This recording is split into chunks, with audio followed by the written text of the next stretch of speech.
ماكو بالعراق كوري طبعا نادرا. هذا شوفها يو ماكس فيها.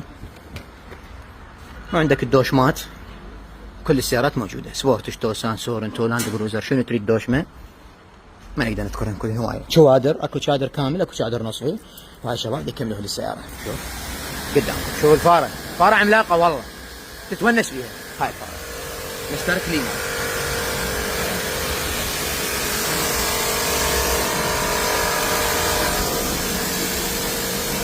الماخذ ماسحات اترجاكم رجاء اخوي يعلق بكل صراحه، زينه لو مو زينه. الماخذ عندنا ماسحات فيو ماكس الكوريه، لان ماكو ماسحات كوري بالعراق والله، كلها كلاوات ام ال 15 ام ال 10 ام ال 5000، لو صيني لو تركي، ماكو. انا دا افتر ودا اشوف بالمحلات وبالبيجات والله كلها صيني وتركي. حتى واحد يطلع ماسحه يقول ميد ان كوري مكتوب عليها وشنو اسم المصنع والمصنوعه. ترى الزبون مو غبي عمي، الزبون يفتهم، عنده تشات جي بي تي، الذكاء الاصطناعي، عنده انترنت، عنده جوجل، يبحث ما تقدر